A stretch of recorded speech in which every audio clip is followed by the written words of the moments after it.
ஆண்டவரும் இரட்சகருமாகிய இயேசு கிறிஸ்துவின் நாமத்தினால உங்கள் யாவருக்கும் வாழ்த்துதலை நான் தெரிவிக்கின்றேன். இந்த காலவேளை எத்தனை பேர் தேவனுடைய சமூகத்தில் ஒரு சமாதானமாக இருக்கீங்க? கரங்களை தலையில் சொல்லுங்கள், ஆமேன். ஏன் இதை நான் உங்களுக்கு கேட்குறேன் அப்படின்னா, கடந்த நாட்களில் கடந்த வாரத்தில், அதாவது திங்களிலிருந்து சனிக்கிழமை வரைக்கும் சில இடங்களுக்கு போக வேண்டியது இருந்தது. நான் ஜனங்களை பார்க்கும் பொழுது ஏதோ ஒரு அங்கலாய்ப்போடு சமாதானம் அற்றவர்களாக அவங்க ஜீவிய நாட்கள் கடந்து போவதை அல்லது அவங்க அதில் பயணிக்கிறத என்னால் ஆவியில் உணர முடிந்தது. எல்லா மனிதர்களுக்குள்ளும் ஏதோ ஒரு மிகப்பெரிய ஏக்கம், எதிர்பார்ப்பு, அதை தொடர்ந்து அவங்க ஓடிக்கொண்டு இருக்கிறாங்க. அது தவறு அல்ல. எல்லோரும் ஓடிக்கொண்டிருக்காங்க, எல்லாரும் எதிர்பார்ப்பு இருக்கிறது, ஒரு ஏக்கங்கள் இருக்கிறது. ஆவிக்குரிய மனிதனுக்கும் ஏக்கம் இருக்கிறது, ஒரு எதிர்பார்ப்பு இருக்கிறது, இல்லை. ஆனால் ஆவிக்குரிய மனிதனுக்கும் இந்த உலகத்தில் வாழ்கிற அந்த மனிதனுக்கும் வித்தியாசம் இருக்கிறது. ஆவிக்குரிய வாழ்க்கையில் வாழுகிறவன் என் எதிர்பார்ப்பு, என்னுடைய ஏக்கம், தேவன் எனக்கு எல்லாவற்றையும் கொடுத்து விட்டார், நான் பெறுவதற்காக அதை நோக்கி ஓடுகிறேன் என்ற ஒரு நிலையில் அவங்களுடைய சமாதானம் என்ன செய்யப்பட்டிருக்கும்? கரங்களுத்தில் எல்லாம் சொல்லுங்கள், ஆமே அல்ல. ஆனால் உலகத்தில் இருக்கிற ஜனங்கள், அதாவது ரட்சிக்கப்படாமல் இருக்கிற ஜனங்களுக்குள்ள எதிர்பார்ப்பு, ஏக்கம் என்ன செய்கிறது என்றால் ஆழமாக தொத்தி கொண்டு ஏதோ ஒரு சமாதான குலைச்சல் இருப்பது போல அவர்களுக்குள்ள என்ன தெரிகிறது. ஒருவருடைய பேசுகின்ற, ஒருவர்கள் காணுகின்ற, ஒருவர் உரையாடுகிற அந்த காரியங்கள், ஏதோ ஒரு காரியத்தை இழந்து நாங்கள் இருக்கிறோம், இழந்ததை நாங்கள் பெற முடியாத நாங்கள் தவித்து கொண்டு இருக்கிறோம் என்ற நிலையில தான் உலகத்தினுடைய மக்கள்லாம் இருக்கிறதை நான் ஆவியில் உணர முடிந்தது. அவங்களுக்காக நான் ஜெபம், கர்த்தாவே இவங்கெல்லாம் உங்களை தெரிந்து கொள்ளணும், இவங்க உங்களுடைய அன்பை ருசித்து கொள்ளணும், உங்களுடைய இரத்தத்தினால கழுவப்படணும் என்று சொல்லி மனதுக்குள்ளேயே நான் ஜெபம் பண்ணேன். ஆமே. அப்போது நாம் தேவனுடைய சபையில் உட்கார்ந்து இருக்கிறோம் என்றால் நமக்கும் ஏக்கங்கள், எதிர்பார்ப்புகள் இருக்குது. எல்லாவற்றையும் கிறிஸ்து இயேசுவுக்குள் நாம் முடிக்கப்பெற்று அல்லது நமக்கு கொடுக்கப்பட்டு அந்த நிலையில தான் உட்கார்ந்து இருக்கிறோம். நாம் உட்கார்ந்து இருக்கிற நாம் எப்படி இருக்கின்றோம்? சமாதானத்தோடு இருக்கும். ஆகையினால தான் யோவான் 14:27 சொல்லப்பட்டிருக்கு, சமாதானத்தை உங்களுக்கு வைத்து போகிறேன், என்னுடைய சமாதானத்தையே நான் உங்களுக்கு கொடுக்கின்றேன், உலகம் கொடுக்கின்ற பிரகாரம் நான் உங்களுக்கு கொடுக்கிறது இல்லை, உங்கள் இருதயம் கலங்காமலும் பயப்படாமலும் இருப்பதாக. ஆமே. அந்த நிலையில தான் தேவனாகிய கர்த்தர் இந்த பூமியில் ஆவிக்குரிய சபையில் நம்மை வைத்திருக்கிறார். வலைதளங்களில், யூடியூப்பில் உலகெங்கும் பார்த்து கொண்டு இருக்கிற ஜனங்களும் அப்படிப்பட்ட நிலையில தான் இருக்கின்றார்கள். ஆமேன். உங்கள் இருதயம் கலங்காமல் பயப்படாமல் இருப்பதாக என்று சொல்லுகிற வார்த்தையே நாம் கலங்க தேவையில்லை, பயப்பட தேவையில்லை, சமாதானத்தின் தேவன் எல்லாவற்றையும் கொடுத்து விட்டார் என்ற ரீதியில் தான் பேசியிருக்கிறார். கரங்களை எல்லாம் சொல்லுங்க, ஆமே அல்லேலூயா. ஆகவே தான் நான் கேட்டேன், இந்த காலையில் எத்தனை பேர் சமாதானத்தோட இந்த காலையில் இருக்கீங்க என்று சொல்லி, தேவனுடைய அந்த சமாதானத்தை பெற்று இருக்கிறீங்க? கரங்களை எல்லாம் சொல்லுங்க, ஆமே அல்லேலூயா. புதிதாக வந்தவர்கள் நீங்கள், அவங்க சமாதானத்தை பெறவில்லை, ஆனால் அந்த சமாதானத்தை பெரும்படியாக நீங்கள் கடந்து வந்திருக்கீங்க. தேவன் உங்களை ஆசீர்வதிப்பாராக. கரங்களை தலையில் சொல்லுங்க, ஆமே அல்லேலூயா. நாம் விசுவாசத்தை குறித்து தியானித்து கொண்டு இருக்கிறோம். விசுவாசமானது நம்பப்படும் உறுதியும் காணப்படாதவர்கள் நிச்சயம் என்று சொல்லி எபிரேயர் 11:1 சொல்லப்பட்டிருந்த விசுவாசம் என்ற சொல்லுகிற அந்த வார்த்தை உலகத்தில் உள்ள எல்லா ஜனங்களுக்குள்ளும் பயணித்து கொண்டு இருக்கிறது. எல்லா உயிரினங்களுக்குள்ள, எல்லா உயிரினங்கள் என்றால் பறவைகள், மிருகங்கள், ஊரும் பிராணிகள் எல்லாம் அந்த விசுவாசத்தை பெற்றிருக்கு. அதற்கான விசுவாசத்தோடு பெற்றிருக்கின்றது. அந்த ரீதியில் அதை நாம் அதிகமாக பார்த்துருக்கிறோம். ஆகையினால அதனுடைய அடிப்படையில் பொதுவான விசுவாசம், உலக பிரகாரமான விசுவாசம், கிறிஸ்தவனுடைய விசுவாசம், தேவனுடைய விசுவாசம், தேவ ரகமான விசுவாசம் என்று சொல்லி 5 நிலைகளில் பிரிக்கப்பட்டிருக்கிறது.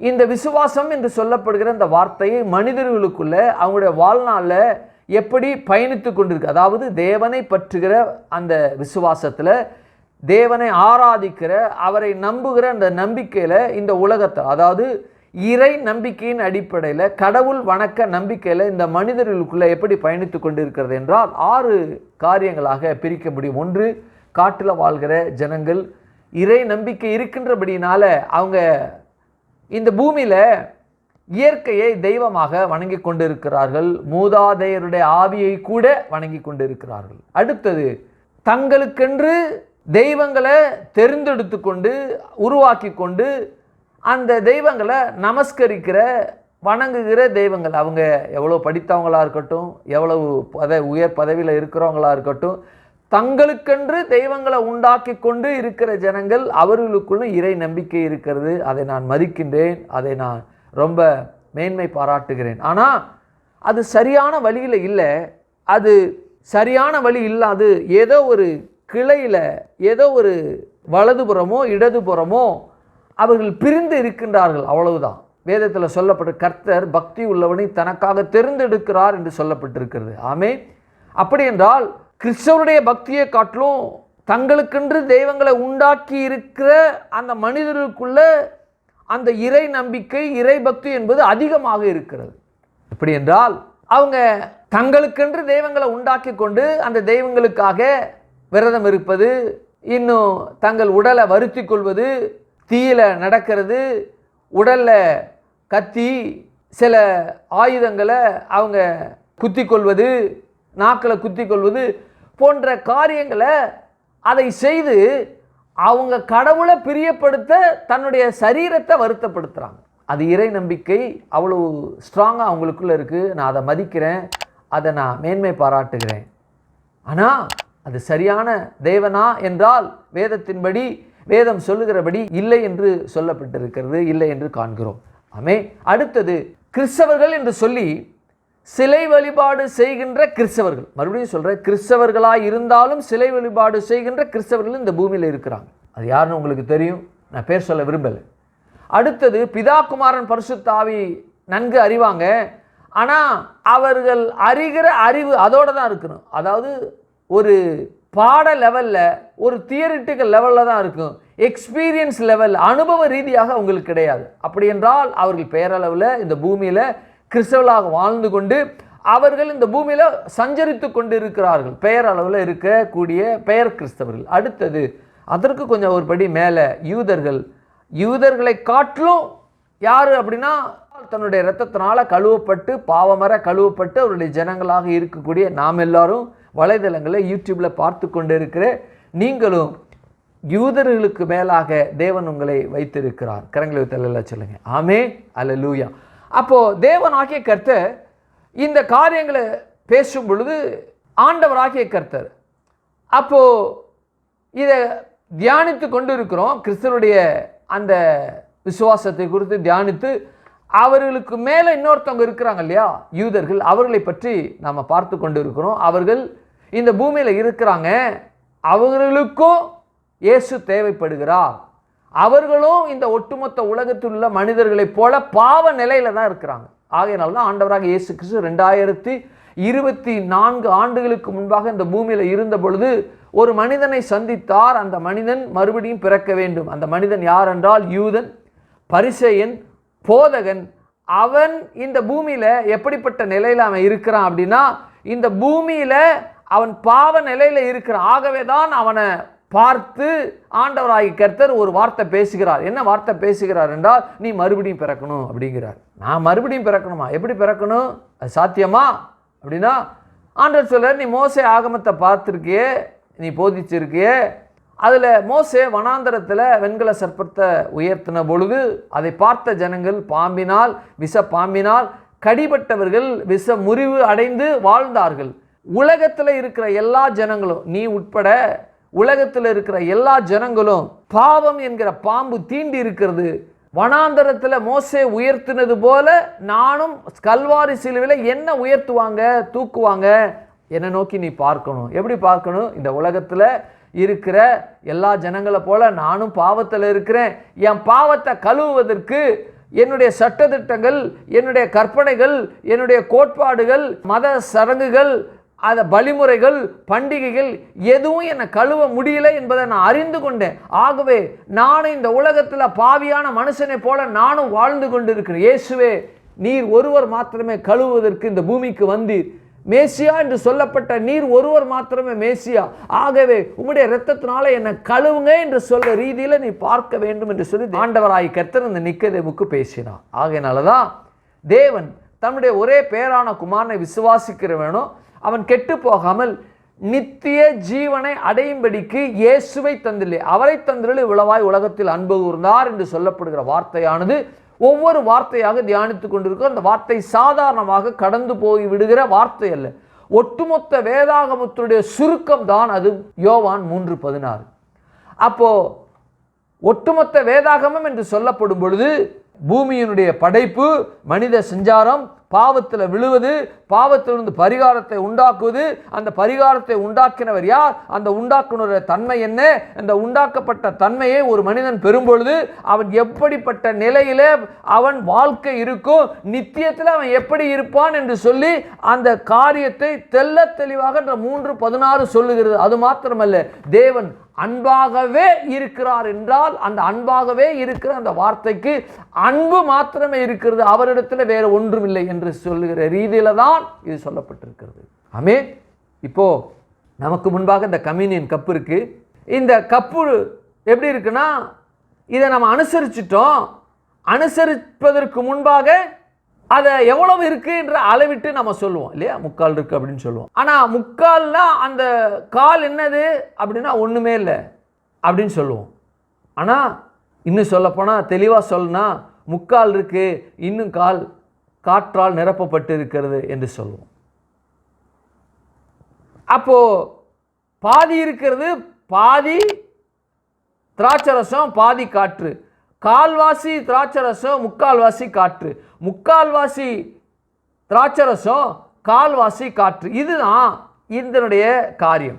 அப்போ இந்த கம்யூனியன் கப்பு இருக்கு இல்லையா, இந்த கப்பில் எல்லாம் குடிச்சிட்டோம், இந்த கம்யூனியன் அனுசரிச்சிட்டோம். ஆகவே இந்த கப்பில் என்ன கிடையாது, ஒன்றும் இல்லை. இதில் என்ன இருக்குது அப்படின்னு நம்ம சொன்னோம் அப்படின்னா, இல்லை ஒன்றுமே இல்லை அப்படின்னு சொல்லுவோம். ஆனால் ஒன்றுமே இல்லை என்பது இல்லை, இதில் முழுவதுமாக காற்று நிரப்பப்பட்டு இருக்கிறது, காற்றால் இருக்கிறது. இது எவ்வளவு உண்மையோ, காற்றை தவிர இதில் வேறு ஒன்றுமில்லை என்று இருப்பது போல இந்த திராட்சரசம் வழிகிற அளவுக்கு இருக்கிறது என்றால் அப்போ திராட்சரசத்தை தவிர இது வேறு ஒன்றும் இல்லை என்று சொல்வது போல தேவனாகிய கர்த்தரை சொல்லும் பொழுது அன்பை தவிர அவரிடத்தில் வேற ஒன்றும் இல்லை. கரங்களை சொல்லுங்க. ஆமே. பாதி இருந்தா பாதி காற்று, பாதி திராட்சரசம். கால்வாசி இருந்தா கால்வாசி திராட்சரசம், 3/4 காற்று. 3/4 திராட்சரசமாக இருந்தால் கால்வாசி காற்று என்று சொல்லுவோம். அப்போ எல்லாம் பருகின பிறகு அதில் என்னன்னாக்கா பார்த்தோம் அப்படின்னா ஒன்றுமே இல்லைன்னு சொல்லுவோம். ஆனால் ஒன்றும் இல்லை என்ற தன்மை இல்லை, அதில் இருக்கிறது என்ன இருக்குன்னா காற்று இருக்கு. முழுவதுமாக இருந்தால் வழிய இருக்கு அப்படின்னா அந்த திராட்சரசத்தை தவிர வேறு ஒன்றும் இல்லை என்று சொல்வது போல, காற்றை தவிர வேறு ஒன்றும் இல்லை என்று சொல்வது போல தேவனாகிய கர்த்தர் இந்த பூமியில மனிதனை எப்படி பார்க்கிறார் என்றால் அன்புள்ளவராக எல்லாரையும் பார்க்கிறார். அன்பு உள்ளத்தோடு தான் எல்லா மனிதனையும் பார்க்கிறார். ரட்சிக்கப்படாது இருக்கக்கூடிய எல்லா மனிதனும், தேவனுடைய இரத்தத்தினால கழுவப்படாது இருக்கிற ஒவ்வொரு மனுஷனையும் தேவன் அவருடைய பார்வை எப்படிப்பட்ட பார்வைனா அன்பு அன்பு அன்பு அன்பு. அவருடைய பார்வையில் அன்பை தவிர வேறு ஒன்றுமே இல்லை. ஆமே. அல்லேலூயா. எந்த மனிதன் இந்த அன்பின் பார்வையிலிருந்து, அன்பின் குணத்திலிருந்து, அன்பின் தேவனிடத்திலிருந்து தவறுகிறானோ அல்லது அந்த அன்பின் தேவனிடத்திலிருந்து வராமல் போகின்றானோ, அப்போ போகின்றான் என்றால் மரிக்கின்ற அந்த நிமிஷம், மரிக்கின்ற அந்த தருணம், அதற்கப்புறம் அந்த அன்பின் பார்வை என்பது முற்றிலுமாக மாறி கோபாக்கினையின் பார்வையாக, கோபாக்கினையின் தேவனாக, இந்த wrath of God என்று சொல்லுவாங்க, தேவனுடைய உக்கிர கோபத்தினுடைய அந்த தன்மையை ஒவ்வொரு மனிதனும், இந்த பூமியில வாழ்கின்ற ஒவ்வொரு மனிதனும் பார்த்தேதான் ஆவான். ஒரு வழியே கிடையாது. இயேசுவை ஏற்றுக்கொள்ளாத எந்த மனிதனும், இயேசுவை ஏற்றுக்கொள்ளாத எந்த நாட்டினரும், இயேசுவை ஏற்றுக்கொள்ளாத எந்த இனத்தாரும் அவர்கள் மரிக்கும் பொழுது ஜீவனுள்ள தேவனை பார்ப்பார்கள். எப்படி பார்ப்பார்கள் என்றால் அன்புள்ளத்தை பார்க்க மாட்டாங்க, அன்பின் பார்வையை பார்க்க மாட்டாங்க. அன்பின் தேவன், தேவன் அன்பாகவே இருக்கிறார் என்று தேவனை பார்க்க மாட்டாங்க. கோபத்தின் தேவனை, கோபாக்கினையின் தேவனை, கோபத்தினுடைய உக்கிர கோபத்தினுடைய கண்களில் தெரிகிற அந்த தேவனை பார்த்து கதறுவாங்க. ஆனா தேவனாகிய கர்த்தர் சரீரத்தில் நாம் வாழ்ந்து கொண்டிருக்கும் பொழுது அன்பை தவிர அவரிடத்தில் ஒன்றும் இல்லை இல்லை இல்லை. எஸ், அன்பை தவிர வேற ஒன்றும் இல்லை. ஆகையினாலதான் இயேசு உங்களை நேசிக்கிறார். இயேசு உங்களை நேசிக்கிறார்.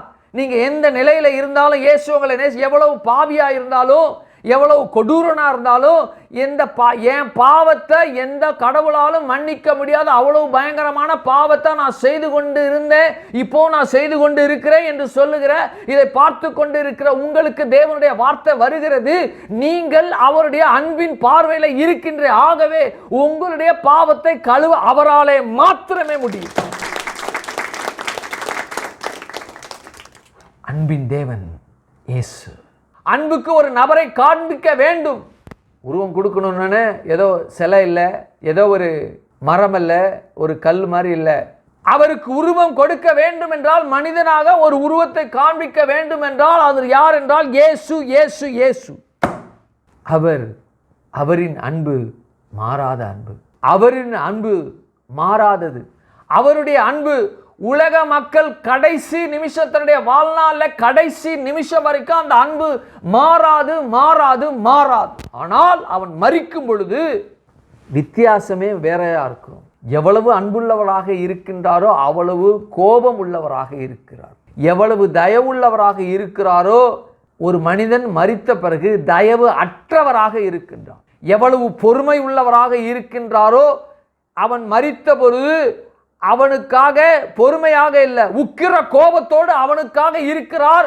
அந்த வெள்ளை நியாய தீர்ப்பு சிங்காசனத்துக்கு முன்பாக அவன் வரும் பொழுது நடுக்கத்தோடு, பயத்தோடு, மகா கலக்கத்தோடு வந்து நிற்க வேண்டிய அவசியத்தில் அவன் இருக்கிறான்.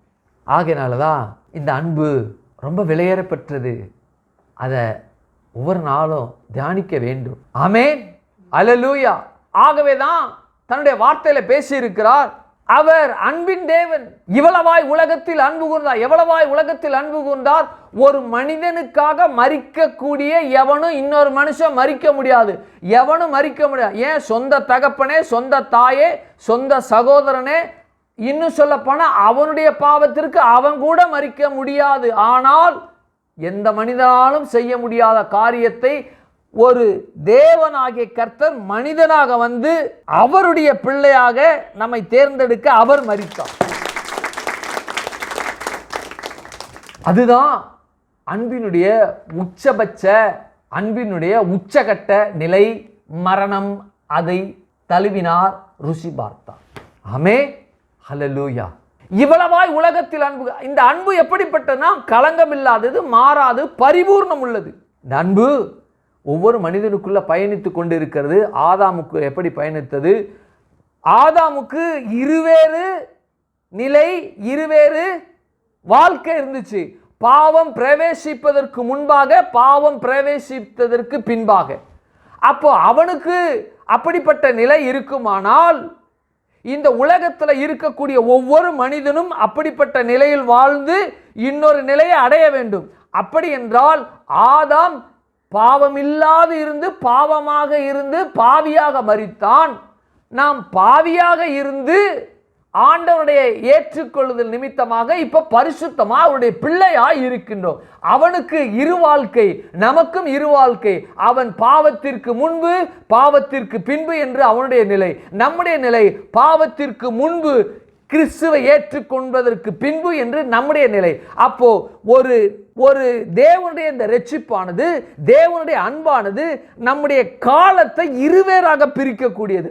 ஆண்டவராகிய இயேசு கிறிஸ்து இந்த பூமியில பிறந்த பொழுது அவர் காலத்தை இரண்டாக பிரித்தார், நேரத்தை இரண்டாக பிரித்தார், யுகத்தை இரண்டாக பிரித்தார். இன்னும் ஒரு மனிதனுடைய செயல்பாட, மனிதனுடைய உணர்வை இரண்டாக பிரித்தார். அது என்னவென்றால், ரட்சிப்பு ஏற்படுவதற்கு முன்பாக, ரட்சிப்பு ஏற்பட்ட பின்பாக என்று சொல்லி இரண்டு நிலையாக பிரித்தார்.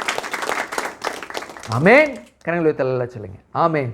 அப்போ பரிபூர்ண அன்பு இந்த உலகத்துல எப்படி பயணித்தது? ஆதாமுக்குள்ள பாவம் பிரவேசிப்பதற்கு முன்பாக எப்படி இருந்தது, பாவம் பிரவேசித்ததற்கு பின்பாக எப்படி இருந்தது என்று சொல்லி ஆழமாக பார்த்தோம். காயின் ஆபேலுக்குள்ள எப்படி பயணித்தது, அந்த காயினுடைய சந்ததிக்குள்ளே எப்படி பயணித்தது, அந்த காயினுடைய சந்ததி உலகெங்கும் பரவுனாங்க.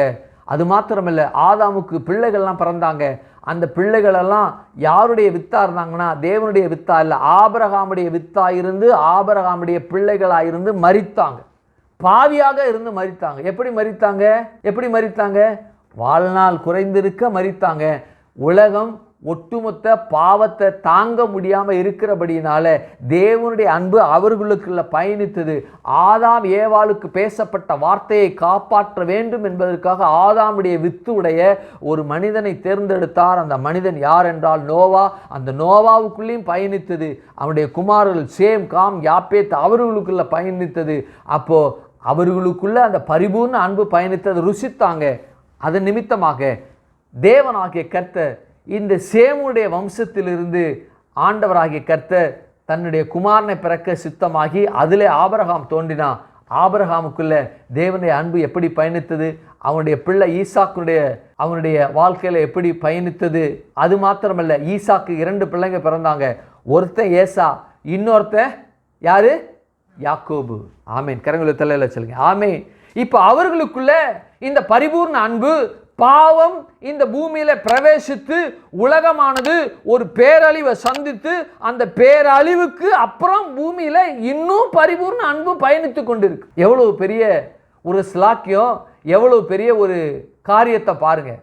அப்ப தேவனாகிய கர்த்தர் இங்க பேசப்பட்டிருக்கிற அந்த வார்த்தை என்னவென்றால், அதாவது அவர்களுடைய வாழ்க்கையில எப்படி பயணித்தது என்றால், போன வாரத்துல அந்த யாக்கோபு அவன் தன்னுடைய தந்திரத்தினால அண்ணனுடைய சுதந்திரத்தில் வாங்கி கொண்டான். அண்ணனுடைய சுதந்திரத்தை வாங்கி கொண்டு சேஷ்டபுத்திர பாகத்தை கூழ கொடுத்து அதை வாங்கிக்கிட்டான். தந்திரமாக தன்னுடைய தகப்பன்ட்ட முதல் குமாரனாகிய ஏசாவுக்கு அவன் அந்த ஆசீர்வாதம் போகாதபடிக்கு தான் அதை பெற்றுக்கொள்ள ஒரு உபாய தந்திரத்தை தாயின் மூலமாக அது நடப்பித்தார். சரி, அதை போன வாரத்தில் நாம் தியானித்தோம். இன்று அதை தொடர்ந்து நம்ம பார்ப்போம், எப்படி இந்த பரிபூர்ண அன்பு யாக்கோபுக்குள்ள பயணிக்கிறது என்பதை குறித்து நாம் பார்க்க போகிறோம். வாசிங்க ஆதியாகமம் 27:30.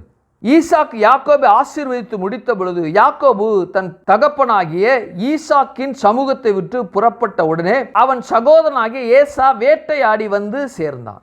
சரி, போன வாரத்தில் அண்ணன் மாதிரி அந்த ஆட்டினுடைய தோலை போர்த்தி கொண்டு சமைத்து கொண்டு போய் தகப்பன்ற ஆசீர்வாதங்கள்லாம் வாங்கிட்டான், பிளெஸ்ஸிங் எல்லாம் வாங்கிட்டான். தந்திரமாக வாங்கிட்டு போன பிறகு அண்ணங்காரன் வேட்டையாடிட்டு வர்றான்.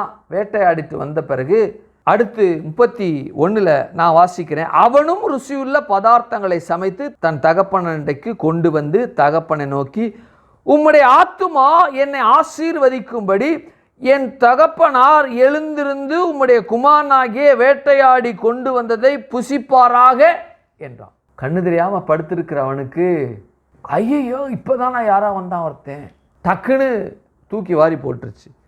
அப்பொழுது அவன் தகப்பனாகிய ஈசாக்கு, நீ யார் என்றான். அதற்கு அவன், நான் உம்முடைய மூத்த குமாரனாகிய ஏசா என்றான். என்னடா ஏசாங்கிற? அப்பொழுது ஈசாக்கு மிகவும் பிரமித்து, என்ன உண்டாயிடுச்சு? பிரமித்து, ஐயோ யாரா அது இதுக்கு முன்னாடி வந்தா அப்படின்னு பிரமித்து நடுங்கி, வேட்டையாடி எனக்கு கொண்டு வந்தானே அவன் யார்? நீ வருமுன்னே எல்லாவற்றிலும் நான் புசித்து அவனை ஆசீர்வதித்தேனே, அவன் ஆசீர்வதிக்கப்பட்டவனாகவும் இருப்பான் என்றான். ரொம்ப அற்புதமான ஒரு வார்த்தை. நான் ஆசீர்வதித்தேன், ஆகவே அவன் ஆசீர்வாதமா இருப்பான். நான் என்ன பேசினேன், ஆசீர்வாதத்தை நான் பேசின அவன், அந்த வார்த்தையை பேசிக்கொண்டு அந்த வார்த்தையை பெற்றுக்கொண்ட அவன் ஆசீர்வதிக்கப்பட்டவனாகவும் இருப்பான். கொண்டு வந்தான், சமைச்சான், சமைச்சதை நான் சாப்பிட்டேன், திருப்தியா சாப்பிட்டுட்டு அவன் ஆசீர்வதித்தேன், அவன் ஆசீர்வாதம் இருப்பதாக. ஏன்னா ஒரு தகப்பன் தன்னுடைய குமாரனை ஒரு தடம் ஆசீர்வதித்தால் அந்த ஆசீர்வாதம் அவனோடு இருப்பது மாத்திரமல்ல, தலைமுறை தலைமுறையாக விளங்கும். நான் ஆசீர்வதிச்சிட்டேன், நான் அந்த ஆசீர்வாதத்தை நான் திரும்ப பெறுகிறேன் என்பது அல்ல. என்ன கவனிங்க, ஒரு தகப்பன் தன் குமாரனாகிய தன்னுடைய பிள்ளைய ஆசீர்வதிக்கிறார் என்றால் அந்த ஆசீர்வாதமானது அப்படியே இருக்கும். அது திரும்ப பெற ஆகாது, திரும்ப பெறலாகாது. ஆமென், அல்லேலூயா. அப்போ ஈசாக்கு தன்னுடைய குமாரனாகிய யாக்கோபை ஆசீர்வதித்துட்டான். அந்த ஆசீர்வாதம் அவனுடைய மேல இருந்தது, இருக்கின்றது, இருந்து விட்டது. அதை திரும்ப பெற முடியாது. ஏன் பெற முடியாது அப்படின்னா, ஏதோ ஒரு பொருளை கொடுக்குறோம், அந்த பொருளை கொடுத்துட்டோம் அப்படின்னா அந்த பொருளை திரும்ப வாங்கலாமா என்றால் வாங்கக்கூடாது. ஏன் வாங்கக்கூடாது? அந்த பொருள் கொடுப்பதற்கு முன்பாக என்னுடையதாக இருந்தது, என்னுடைய மூதாதையருடையதாக இருந்தது. அந்த மூதாதையராக இருந்த அந்த வார்த்தையானது, அந்த பொருளானது எனக்கு வந்து விட்டது. எனக்கு வந்ததை நான் ஒருவனிடத்தில் கொடுத்து விட்டேன் என்றால் அது அவனுடையதாகும். அவனுடையது ஆகிறதாக இருக்கக்கூடிய அந்த பொருள் அவனுக்கு வேண்டாம் என்று அவன் திரும்ப கொடுத்தாதான் பெற முடியுமே தவிர, அவனாக கொடுக்காத பட்சத்தில் அது அவனுடையதாக இருக்கும். ஆகவே தான் அது இருக்க முடியும். அப்படிப்பட்ட நிலையில் தான் அந்த நாட்கள் இருந்துச்சு. மறுபடியும் சொல்றேன், ஈசாக்கு ஆசீர்வதித்த அந்த ஆசீர்வாதமானது தன்னுடைய மூதாதையனாகிய தன்னுடைய தகப்பனாகிய ஆபிரகாமிடத்திலிருந்து பெறப்பட்டது. ஆபிரகாமிடமிருந்து பெறப்பட்டதும் தேவனாகிய கர்த்தர் ஈசாக்கை தனிப்பட்ட முறையில் ஆசீர்வதித்த ஆசீர்வாதமும் ரெண்டு விதமான டை பிளெஸிங்காக இருந்துச்சு. இரண்டு விதமான, மோனோ இல்லை, டை பிளெஸிங், இரண்டு விதமான ஆசீர்வாதம். இந்த இரண்டு விதமான ஆசீர்வாதத்தையும் தன் குமாரனாகிய ஏசாவுக்கு கொடுப்பதாக என்று நினைத்து யாக்கோபுக்கு கொடுத்து விட்டார். கொடுக்கப்பட்ட அந்த ஆசீர்வாதமானது அவனிடத்திலேயே இருக்கும்.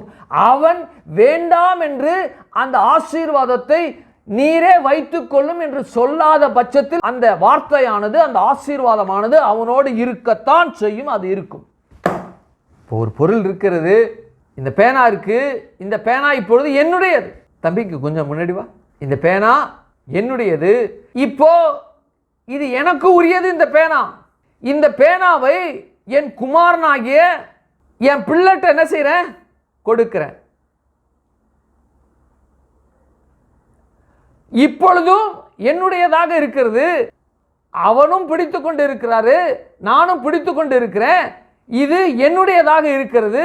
நான் கையை எடுக்கிற அந்த சன பொழுதிலேயே அது என்னுடைய குமாரனுடைய பொருளாக, பெண்ணாக மாறிவிடுகிறது. இப்பொழுது இது என்னுடையதல்ல, என்னுடைய குமாரன், என்னுடைய மூத்த குமாரன், பேரு ஜெகோவா ஷெக்கின், அவருடையது. அது அந்த பேனாவை பெற்றுக்கொண்டு இருக்கிறார். அவர் கொடுக்காத பட்சத்தில் நான் திருப்பி கேட்டாலும் அது அவருடையது. ஆகவே அதை நான் பெறுவதற்கு எனக்கு எந்த உரிமையும் இல்லை, கொடுக்காத பட்சத்தில். ஆகவே அப்படிப்பட்ட நிலையில தான் ஒவ்வொரு கோத்திர பிதாக்களும் தன்னுடைய குமாரனை ஆசீர்வதித்தாங்க. அந்த ஆசீர்வாதமானது அவரிடம் தங்கிவிடும்.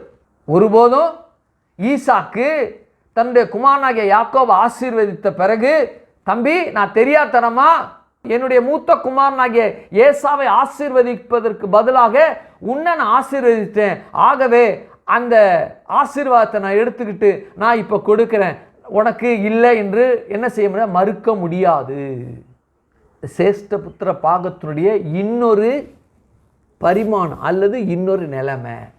இப்போ தேவனாகிய கர்த்தர் ஆபிரகாம் மூலமாக பெற்ற ஆசீர்வாதத்தை தன் குமாரனாகிய ஈசாக்கு கொடுத்தார். ஈசாக்கு அதை பெற்று வைத்திருக்கிறான்.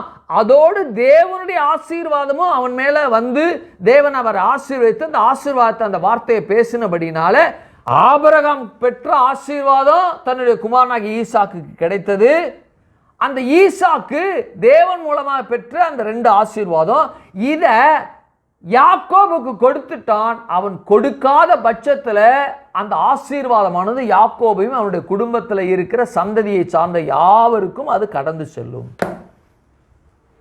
ஒருவேளை யாக்கோபு அந்த சேஷ்டபுத்திர பாகத்தினுடைய இன்னொரு பகுதியாக இருக்கின்ற தன்னுடைய தகப்பனாகிய ஈசாக்குடைய வார்த்தையை திரும்ப அவன் கொடுத்திருப்பான், ஆனால் அது ஏசாவை நோக்கி போயிருக்கும். என்ன செய்யிருக்கும்? போயிருக்கும். அவர் சொல்றாரு, ஈசாக்கு சொல்றான், நீ வரும் முன்னே அவை எல்லாவற்றிலும் நான் புசித்து அவனை ஆசீர்வதித்தேனே. நான் அவனை ஆசீர்வதித்துட்டேன், அவன் ஆசீர்வதிக்கப்பட்டவனாகவும் இருப்பான். ஏனென்றால் அந்த ஆசீர்வாதத்தை திரும்ப பெற முடியாது முடியாது முடியாது. உலகத்தில் இது ரொம்ப எல்லா மனிதர்களுக்குள்ளும் கடைபிடிக்க வேண்டிய அல்லது வாழ்க்கையில் உணர்ந்து நடக்க வேண்டிய அல்லது ஒரு மனிதனுக்குள்ள இருக்கக்கூடிய பண்பாக இருக்க வேண்டும். பண்பாக இருக்க வேண்டும். இது எல்லா மனிதர்களுக்குள்ளும் இப்படிப்பட்ட தன்மை, செயல், பேச்சு, வாழ்வின் முறை இப்படி இருக்குமானால் உலகத்தில் இருக்கக்கூடிய எல்லா மனிதர்களும் எப்படின்னா ஒழுக்க நிறைந்தவர்களாக, ஒழுக்கம் உள்ளவர்களாக மாத்திரமே இருப்பார்கள். பாவ நிலையில் இருந்தாலும் ஒழுக்க நிலையில் மாத்திரமே இருப்பார்கள், ஒழுக்கமாக இருப்பாங்க, ரொம்ப அப்ரைட்டாக இருப்பாங்க, ரொம்ப நீதிமானாக இருப்பாங்க, ரொம்ப நேர்மை உள்ளவர்களாக இருப்பாங்க. இந்த காரியம் பிசகுமானால், ஒருவேளை ஈசாக்குக்கு இது பிசகி இருக்குமானால் அங்கேயும் ஒரு சொதப்பலாயிருக்கும். என்ன உண்டாயிருக்கும்? சொதப்பலா. அவனை ஆசீர்வதித்தேனே, அவன் ஆசீர்வதிக்கப்பட்டவனாக இருப்பான் என்று சொல்லி அந்த சொல்லுகிற வார்த்தையும் ஈசாக்கு மூலமாக தேவன் அவனுக்கு கொடுத்த, யாக்கோபுக்கு கொடுத்த ஆசீர்வாதம், பரிபூர்ண அன்பு அங்க பயணித்தது. அது அப்படியே இருக்கு. ஒரு விஷயத்துக்கு போய் வரும். நான் சொன்னேன் இல்லையா, இப்போ இதை உலகத்தில் இருக்கிற மனிதர்கள் ஒரு வார்த்தையை பேசினா அந்த வார்த்தையின்படியே தன்னுடைய வாழ்க்கையும் தன்னுடைய குணாதிசயத்தையும் தன்னுடைய வாழ்வின் முறையும் அமைத்து கொண்டு இருப்பார்களானால் உலகத்தில் இருக்கிற மனிதர்கள் எல்லாம் பாவம் செய்யாம, பாவியா இருந்தாலும் பாவம் செய்யாம இருப்பாங்க. ஏன்? தேவன் ஒரு மனிதனுக்குள்ள ஒரு பிரமாணத்தை தேவன் வைத்திருக்கிறார். அது என்ன பிரமாணம் என்றால், நியாய பிரமாணம் வருவதற்கு முன்பாக, 10 கட்டளைகள் வருவதற்கு முன்பாக, கற்பனைகள் வருவதற்கு முன்பாக மனதின் பிரமாணம் தேவன் ஒவ்வொரு மனிதனுக்குள்ளே இன்பில்ட்டாவே தேவனாகிய கர்த்தர் மனுஷனுக்குள்ள போட்டு வைத்திருக்கிறார். இயேசுவை அறியாத ஜனங்கள் திருடக்கூடாது அப்படின்னு தெரியும், வஞ்சிக்க கூடாது அப்படின்னு தெரியும், கொலை செய்யக்கூடாது அப்படின்னு தெரியும், பொய் சொல்லக்கூடாது என்பது தெரியும். 10 கற்பனைகள், 10 கட்டளைகள் வருவதற்கு முன்பாகவே மனதின் பிரமாணத்தை ஒவ்வொரு மனிதனும் தேவன் பெற்றிருக்கிறான். அந்த மனதின் பிரமாணத்தை கொடுத்தது யார் என்றால் நம்முடைய தேவனாகிய கர்த்தர். அப்ப யாக்கோபு போல, மன்னிக்கும், அப்பொழுது ஈசாக்கு போல அவனை ஆசீர்வதித்தேனே, அவன் ஆசீர்வதிக்கப்பட்டவனாகவும் இருப்பான் என்று சொல்லுகிற வார்த்தை, அவன் அந்த வார்த்தையை திரும்ப பெறாது இருக்கின்ற ஒரு குணாதிசயத்தை வாழ்கின்ற அல்லது அதில் இருக்கின்ற மனிதனாக இருக்கிறான். ஒவ்வொரு மனுஷனும் இப்படி இருந்தான்னு வச்சுங்க, தான் சொல்லுகிற வார்த்தையின்படியே மனதின் பிரமாணத்தை தேவன் ஒவ்வொரு மனுஷனுக்குள்ளே எழுதி வைத்திருக்கிறார். எழுதி வைத்தப்பட்ட ஒவ்வொரு மனுஷனும் மனசுக்குள்ள அந்த மனதின் பிரமாணம் ஒவ்வொரு நாளும் அந்த பிரமாணம் அவனுக்குள்ள ரீங்காரம் இட்டு கொண்டிருக்கிறது. ரீங்காரம் இட்டு கொண்டிருக்கிற அந்த மனதின் பிரமாணத்தை வாயில பேசி அதன்படி நடக்கின்ற மனிதனாக இருப்பானானால், பாவ நிலையில் ஆனாலும், பாவ நிலையில் இருப்பானாலும் அவன் நீதிமானாக இருப்பான், உலகத்தின் பார்வையில் நீதிமானாக இருப்பான். அப்படி இருந்தான் என்றால், இன்றைக்கு போலீஸ்ல 10,000 பேர் இருந்தவங்க, 10,000 பேர் இருந்தவங்க இன்றைக்கு 1,00,000 பேர் இருக்க வேண்டிய நிலைமை ஆயிடுச்சு. கோர்ட்டில் பல லட்சம் வழக்குகள். காரணம், ஒழுக்க நெறி ஒரு மனிதனுக்குள்ளிருந்து சிதைந்து போகுமானால், வார்த்தையின் மூலமாக பேசப்பட்ட மனதின் பிரமாணத்திற்கு விரோதமாக மனுஷன் வார்த்தைகளை பேசி அதற்கும் அவன் கீழ்ப்படியாது இருக்கின்ற வாழ்க்கையே, இருக்கின்ற தன்மையே, அந்த மனிதன் இவ்வளவு வழக்குகளுக்கும் இவ்வளவு கைதுகளுக்கும் இவ்வளவு காவல்துறை அந்த மனிதர்களுக்கும் வருவதற்கும் காரணமாய் இருந்து விடுகிறார்கள். அப்போ ஒரு மனுஷன் பேசிட்டான், தம்பி நாளைக்கு வர கண்டிப்பா நான் தரேன் அப்படின்னா, ஒரு 5,000 ரூபாய் எதிர்பார்த்து ஒருத்தன் மனுஷன் வர்றான், எனக்கு ஒரு 5,000 ரூபாய் ஒரு 3 நாள் கழிச்சு கிடைக்கும், வா தர்றேன் அப்படின்னு நம்ம சொல்லிடுறோம். 3 நாளைக்கு அப்புறம் அந்த மனுஷன் கண்டிப்பா வருவான்.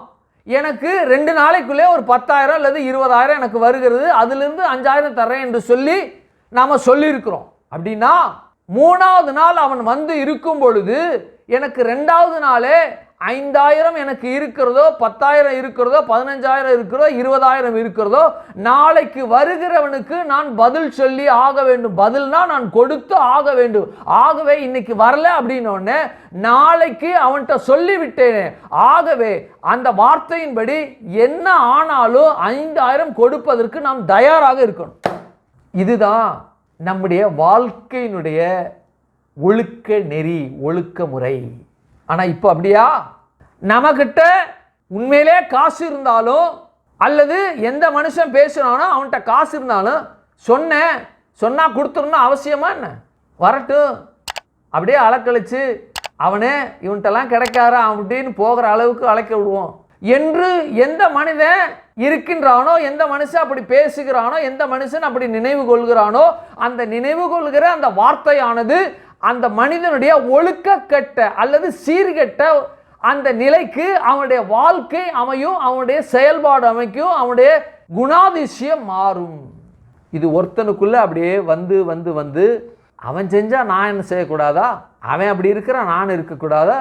இப்போ தவறு செய்கிறவர்கள் உலகமே அப்படி செய்து நான் செய்தா என்ன, நான் ஒருத்தன் செய்யாமல் இருந்தால் உலகம் கெட்டிடவா போகுது என்று உலகத்தை என்ன செய்கிறாங்க அப்படின்னா, அவர்கள் தங்களுடைய வாழ்க்கையினுடைய தரத்தை, வாழ்க்கையினுடைய எண்ணத்தை, வாழ்க்கையினுடைய அந்த கேரக்டரை மாறத்தக்கதாக அவர்களுடைய இருதயம் மாறுகிறது. எனக்கு நான் பைபிள் காலேஜ் படிச்சுட்டு இருக்கும் பொழுது என்னுடைய தாயார் என்னுடைய எதிர்காலத்திற்காக ஒரு கிரவுண்டு இடம் வாங்கி வச்சுருந்தாங்க. அப்போது நான் ஒரு 11th 12th நான் படிச்சுட்டு இருந்தேன். அதுக்கப்புறம் நான் ஒரு கல்லூரி படிப்பை முடிச்சுட்டு நான் வேலையில் சேர்ந்தேன். தேவன் அப்பொழுது என்னை தொட்டார். அப்போது என்னை முழுவதுமாக ஒப்பு கொடுத்து வேதாகம கல்லூரிக்கு போனேன். வேதாகம கல்லூரியில் 2ஆம் ஆண்டு படித்து கொண்டிருக்கும்போது தேவன் அவர்களுக்கு பேசினாங்க, இந்த ஒரு கிரவுண்டு இடத்த என்ன செய், ஊழியத்துக்கு கொடுத்து விடு என்று சொல்லி. ஆகவே என்னுடைய தாயார் என்ன செய்தாங்கன்னா, அந்த ஒரு கிரவுண்டு இடத்த ஒரு போதகர்கிட்ட கொண்டு போய் கொடுத்துட்டாங்க. அந்த போதகர் ரொம்ப பணக்கார போதகர், ரொம்ப பெரிய சபை உள்ள போதகர், அவர் பெரிய சபை போதகர். அதை வாங்கி ரொம்ப மகிழ்ச்சிமா ரொம்ப சந்தோஷம் என்று சொன்னாங்க. அதை வாங்கி வைத்து கொண்டாங்க. அதை வைத்து கொண்டு கிட்டத்தட்ட ஒரு 10 வருடம் 12 வருடம் கடந்து விட்டது. கடந்த பிறகு அந்த பெரிய போதகர்கிட்ட அவர்கிட்ட அந்த அந்த டினாமினேஷனில் இன்னொரு இடத்துல, சென்னையில் இருக்கக்கூடிய இன்னொரு இடத்துல இருக்கக்கூடிய அந்த டினாமினேஷனில் உடையவர், அந்த பெரிய போதகருடைய டினாமினேஷனுக்கு கீழே இருக்கக்கூடிய இன்னொரு போதகர் சென்னையில் இருக்கிறாரு, அவர் வேறு பகுதியில் இருக்கிறாரு.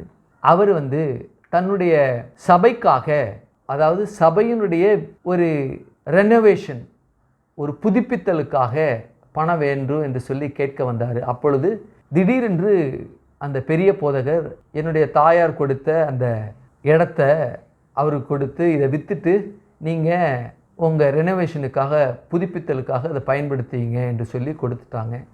எப்போது 15 வருடம் 12 வருஷம் கழித்து அந்த பெற்றுக்கொண்ட சென்னையில் உள்ள பெரிய போதருக்கு கீழே இருக்கக்கூடிய அந்த டினாமினேஷன்காரர் தன்னுடைய உதவியாளரை அணுகி எங்கள்கிட்ட போய் பார்த்து இதை கையெழுத்து போட்டு கொடுங்க, நாங்கள் விற்கணும் என்று சொல்லி சொன்னாங்க. நாங்கள் கொடுத்தது அந்த இடத்துல ஒரு சபை வரணும், அந்த இடத்துல ஒரு சபை நிறுவப்பட வேண்டும் என்பதற்காக என்னுடைய தாயார் கொடுத்தாங்க. ஆனால் இவர் விற்கணும், என்னுடைய சபையினுடைய புதுப்பித்தலுக்காக, ரெனோவேஷனுக்காக இது வேணும்னு சொல்லி கேட்கும்போது அதை மறுத்து விட்டாங்க. அப்படின்னா உங்கள் பையன் இப்பொழுது படித்து முடிச்சுட்டு ஊழியராக இருக்கிறாரு, அவருக்கு கொடுத்துருங்கன்னு சொல்லிட்டு அந்த சேல் டீடை கொண்டாந்து கொடுக்குறேன்னு சொன்னவர் அதுக்கப்புறம் ஒரு 15 வருஷம் வரைக்கும் வரவே இல்லை. எங்கள் அம்மாவும் மரித்து போயிட்டாங்க. ஆனால் மரிப்பதற்கு முன்பாக சொன்னாங்க, ஒருபோதும் அந்த இடத்த நீ உனக்கென்று வைத்து கொள்ளாத, அதை பற்றி நினைக்கவே நினைக்காத அப்படின்னு சொன்னாங்க. அது சொல்லிவிட்டு ஒரு 3 மாதம் இருக்கும். அதுக்கப்புறம் அவங்க ஹார்ட் அட்டாக்கில் இறந்துட்டாங்க. அந்த வார்த்தை எனக்குள்ளே இருந்துச்சு. எனக்கு என்னுடைய தாயார் மரிப்பதற்கு முன்பாக திருமணமாகலை. மரித்த பிறகு ஒரு 10 மாதங்களுக்கு அப்புறம் எனக்கு திருமணமானது. அதற்கப்புறம் கிட்டத்தட்ட 15 வருடத்துக்கு அப்புறம் எங்கள் அம்மாட்ட அது வந்தது. எங்கள் அம்மாட்ட வந்த அது மறுபடியும் கொடுக்க மாட்டேன்னு சொன்னோடனே, உங்கள் பிள்ளைக்கு நாங்கள் கொடுக்குறோம், வருகின்ற வியாழன் வெள்ளி அந்த சேல்டிடை உங்களுக்கு கொடுத்துட்றோன்னு சொல்லிட்டு போனாங்க. அது வரைக்கும் வரல. எங்கள் அம்மாவும் மரித்துட்டாங்க, எனக்கும் திருமணம் ஆயிடுச்சு. திருமணமாகி எங்கள் அம்மா மரித்ததுக்கு அப்புறம் ஒரு 15 வருஷம் கழித்து வந்தாங்க. மொத்தம் 15 வருஷம் கழித்து வந்தாங்க.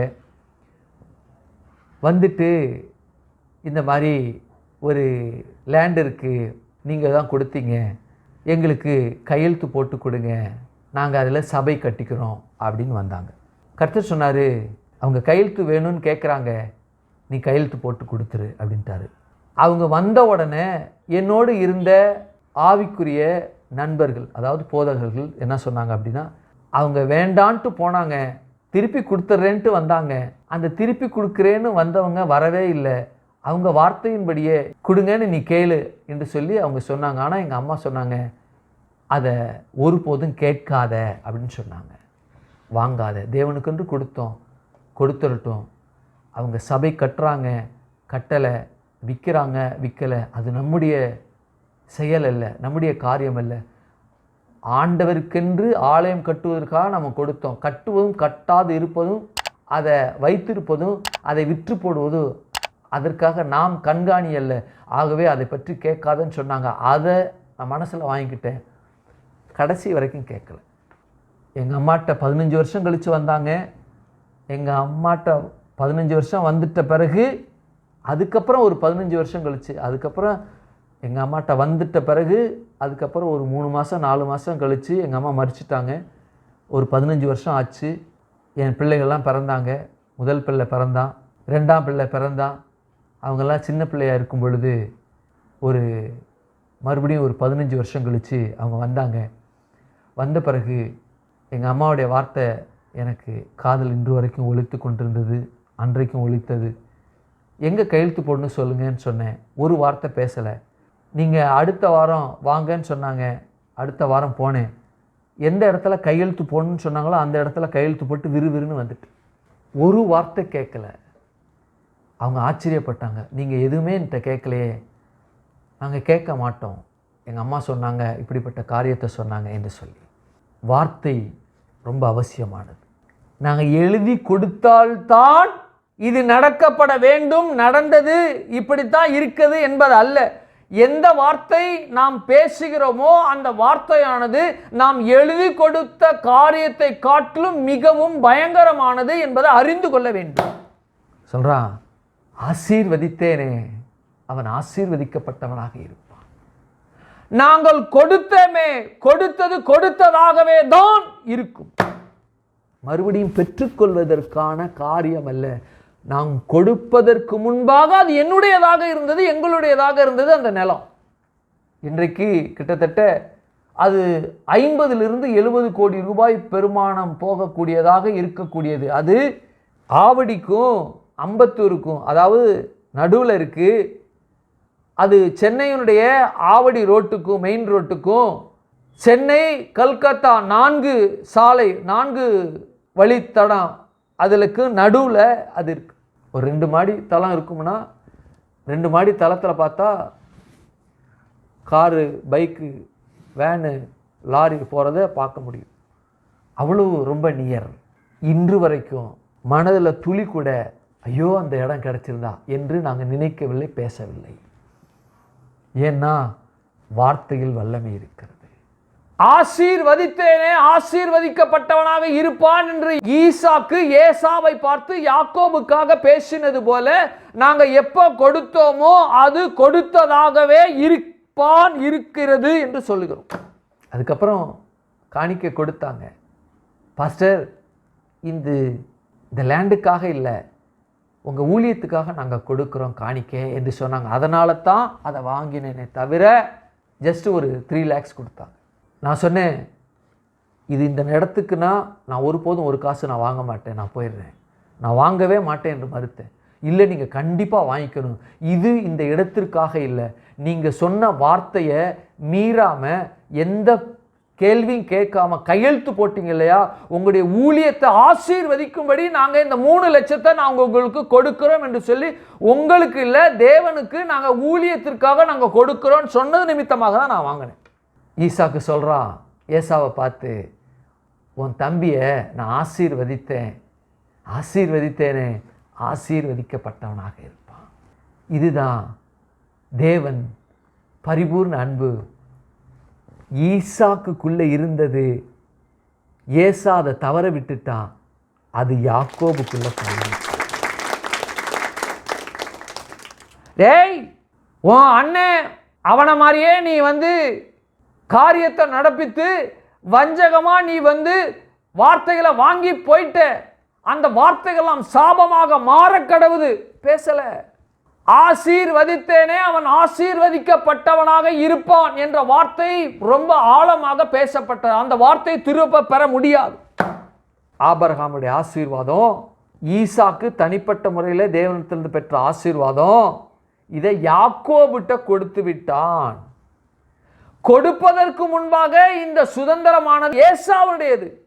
கொடுக்கப்படுவதற்கு முன்பாக, யாக்கோபுக்கு கொடுப்பதற்கு முன்பாக இந்த ஆசீர்வாதமானது மூத்த பிள்ளையாகிய தலைச்சன் பிள்ளையாகிய ஏசாவுக்கு உரியது. கொடுக்கப்பட்ட பிறகு அது ஈசாக்கு உரியது அல்ல, அது யாக்கோபுடையது.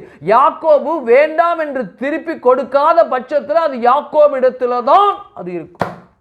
ஒருபோதும் அது என்ன செய்யாது, பயணிக்காது, ஒருபோதும் அது வராது.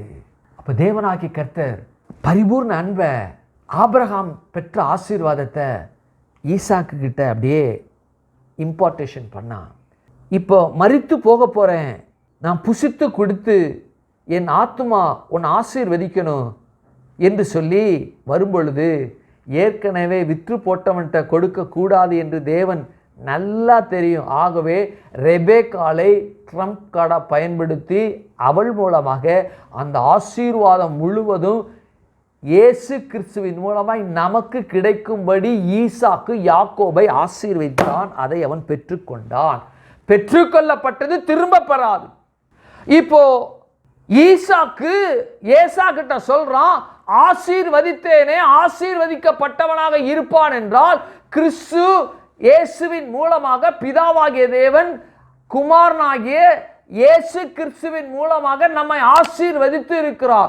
அப்போ ஆசீர்வதிக்கப்பட்டு இருக்கிறோமே, அவன் ஆசீர்வதிக்கப்பட்டவனாக இருப்பான் என்று எனக்காகவும் உங்களுக்காகவும் நம்முடைய சபையில் இருக்கிற உலகத்தில் இருக்கக்கூடிய ஆவிக்குரிய சபையில் இருக்கிற ஒவ்வொருக்காகவும் பேசப்பட்ட வார்த்தை, இயேசு கிறிஸ்துவின் மூலமாக அந்த ஆசீர்வாதத்தை பெற்ற நீங்க ஆசீர்வாதமாக மாத்திரமே இருப்பீங்க. இதுதான் பரிபூர்ண அன்பின் உச்சபட்சம். தேவனுடைய பரிபூர்ண அன்பின் உச்சபட்சம் இதுதான். ஆசீர்வதித்தேனே அவன் ஆசீர்வாதமாக இருப்பான் என்றால், கிறிஸ்து இயேசுவுக்குள்ள உன்னதங்கள்ல நம்மை ஆசீர்வதித்து இருக்கிறார். அவர் ஆசீர்வதித்த ஆசீர்வாதமானது ஆசீர்வதிக்கப்பட்டு இருக்கிறது. ஆசீர்வதிக்கப்பட்டு இருக்கிற நாம் ஆசீர்வாதமாக மாத்திரமே இருப்போம். இது தேவனுடைய உச்சபட்ச, தேவனுடைய அன்பினுடைய உச்சபட்சம்.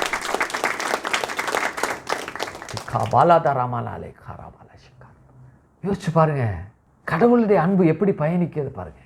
நான் திரும்ப பெற முடியாது, நான் அதை திரும்ப எடுத்துக்கொள்ள முடியாது. தேவனுடைய அழைப்பும் கிருபை வரங்களும் மாறாதது, அவருடைய அன்பு மாறாதது. கிருபை மாறாதது என்றால் அவருடைய அன்பு மாறாதது.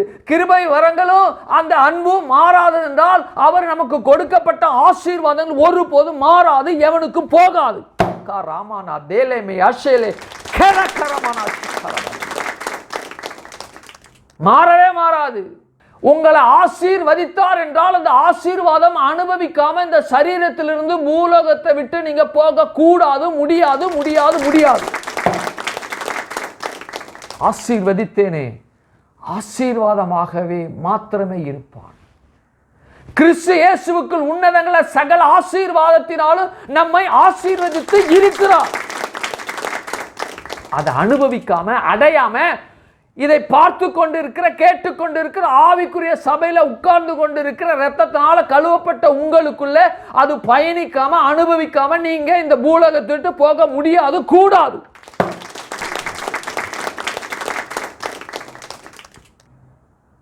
வார்த்தைகள் அவ்வளவு பயங்கரமானது.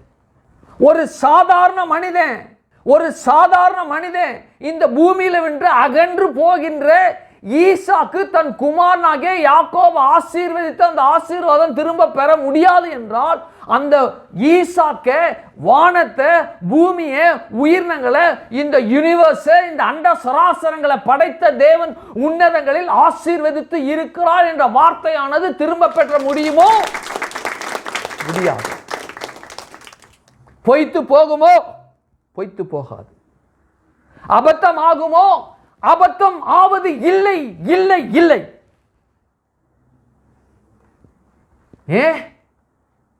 பரிபூர்ண அன்பு அதை அவனுக்கு கொடுத்திருக்கிறது. அன்பே கொடுத்திருக்கிறது. அன்பின் தெய்வமே கொடுத்திருக்கிறார். அன்பின் தெய்வத்திற்கு ஒரு உருவம் கொடுக்கப்பட வேண்டும், பெயர் வைக்க வேண்டும் என்றால் அந்த உருவம் இயேசு, இந்த பெயர் என்றால் இயேசு. ஆமென். அப்படிப்பட்ட ரீதியில தான் தேவனாகிய கர்த்தர் பரிபூர்ண அன்பை பாவ நிலையில இருக்கக்கூடிய ஒவ்வொரு மனிதனுக்கும் பயணிக்க தேவன் விரும்புகிறார். இதை பார்த்து கொண்டு இருக்கிற நீங்க இயேசுடைய இரத்தத்தினால கழுவப்படவில்லை அல்லது தெரியாமல் இருப்பீர்கள் என்றால், இயேசு அவருடைய இரத்தத்தினாலே உங்களை கழுவுவாராக, அவருடைய பரிபூர்ண அன்புக்குள் வாழ அனுபவிக்க உங்களுக்கு உதவி செய்வாராக என்று கட்டளையிடுகிற தீர்மானிக்கும்.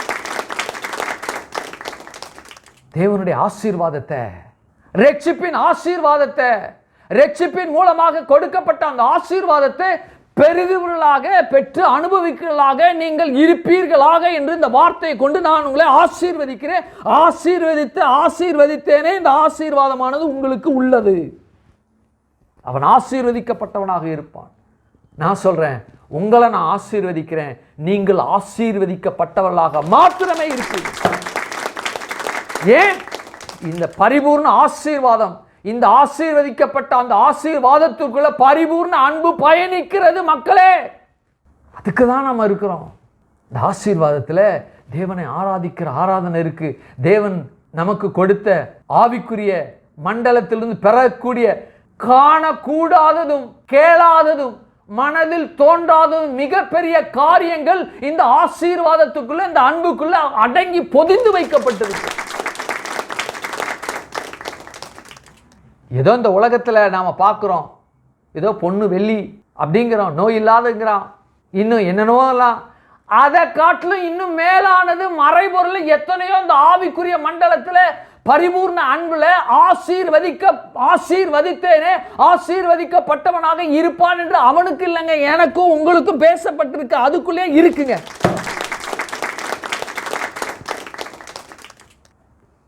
அதை அடைவதுதான் மிகப்பெரிய எளிமையான வழி, சுலபமான வழி. என்னவென்றால் இயேசுவுடைய இரத்தத்தினால கழுவப்படுகிற அனுபவம். அதை பெற்று நம்ம வாழத்தான் தேவன் நம்ம அழைக்கிறார். இந்த யாக்கோபுக்குள்ள எப்படிப்பட்ட நிலையில இந்த அன்பு பயணித்தது என்பதை, அவன் எப்படி அதை அனுபவித்தான், எப்படிப்பட்ட காரியங்களுக்கு உண்டானது என்பதை வருகிற வாரத்தில் நம்ம தியானிப்போம். கண்களை மூடுவோம் இந்த காலவெல்ல. ஹல்லேலூயா.